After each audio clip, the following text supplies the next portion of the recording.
Yellow FCF அல்லது E110 எனப்படும் இவ்வண்ணம் ஒரு செயற்கை மஞ்சள் ஆரஞ்சு ஆஜோ நிறமாகும். உணவு அழகுக்கூறுகள் மருந்து தயாரிப்பில் இயற்கை வண்ணங்களுக்கு மாற்றாக உருவாக்கப்பட்டது. இது ஆஜோ நிறக்குழுவை சார்ந்தது, பரபரப்பான நிறம் மற்றும் நிலைத்தன்மைக்கு பெயர் பெற்றது. இது பெட்ரோலியம் மூலத்திலிருந்து பெறப்பட்டு இரசாயன முறையில் சல்போனேஷன் மற்றும் நைட்ரேஷன் செயல்முறைகள் மூலம் உருவாக்கப்படுகிறது. சுத்திகரிப்பு நடவடிக்கைகளின் மூலம் மிகுந்த தர கட்டுப்பாடுகளுடன் தயாரிக்கப்படுகிறது. இதனால் துரிதம் இல்லாமல் தரமான தயாரிப்புகளை உருவாக்கலாம். இந்த வண்ணம் ஸ்வீட்ஸ், பானங்கள், பிஸ்கெட்கள் மற்றும் சாக்லேட் உள்ளிட்டவற்றில் பயன்படுத்தப்படுகிறது. மேலும் மருந்துகள், அழகுக்கூறுகளில் மற்றும் சில நெசவுத் தொழில்களில் பாவிக்கப்படுகிறது. சந்தையில் அதிக செலவுத்திறன் மற்றும் நிலைத்தன்மையால் E110 போன்ற செயற்கை நிறங்களுக்கு நிலையான தேவைகள் உள்ளன. இருப்பினும் இயற்கையான மாற்றங்களுக்கு எண்ணம் மாறும் நிலையில் கிளீன் லேபல் பொருட்களுக்கு நுகர்வோர் விருப்பம் அதிகரித்துள்ளது. சில நாடுகளில் நார்வே, பின்லாந்து சுகாதார அச்சுறுத்தல்களுக்கு காரணமாக இதன் பயன்பாடு கட்டுப்படுத்தப்பட்டுள்ளது. சர்வதேச சுகாதார அமைப்பு JECFA இதற்கான தினசரி அனுமதிக்கப்பட்ட அளவை 0 முதல் 2.5 வரை மில்லி கிராம் என பரிந்துரை செய்துள்ளது. ஐரோப்பிய ஒன்றியத்தில் இந்த நிறமுள்ள தயாரிப்புகள் குழந்தைகளின் செயல்பாடு மற்றும் கவனத்திற்கு பாதிப்பை ஏற்படுத்தும் என எச்சரிக்கை லேபல் கொண்டிருக்கும்.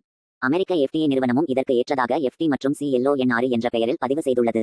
சிலருக்கு, குறிப்பாக அஸ்பிரின் ஆர்வம் கொண்டவர்களுக்கு சன்செட் எல்லோ எஃப்சிஎஃப் அழற்சியை உண்டாக்கக்கூடும். டிசைன் உட்பட சில ஆய்வுகள் குழந்தைகளின் நடத்தை மற்றும் கவனத்தில் பாதிப்புகளை ஏற்படுத்தும் என கூறுகிறது. ஆனால் இதன் புற்றுநோய் ஆபத்து குறித்த முடிவு எதுவும் இல்லை. எதிர்கால சந்தை தேவைகள் இயற்கையான நிறங்களை பயன்படுத்தும் கோட்பாட்டின்படி சில உற்பத்தியாளர்கள் செயற்கை நிறங்களை மாற்ற முயற்சிக்கின்றனர். இவற்றின் நிலைத்தன்மை மற்றும் செலவு காரணங்களால் சவால்களை எதிர்கொள்ள வேண்டியிருக்கும். மொத்தத்தில் சன்செட் எல்லோ எஃப்சிஎஃப் உடன் ஆரோக்கிய கவலைகள் மற்றும் இயற்கை மாற்றங்களுக்கான எண்ணம் உள்ளதால் எதிர்காலத்தில் சில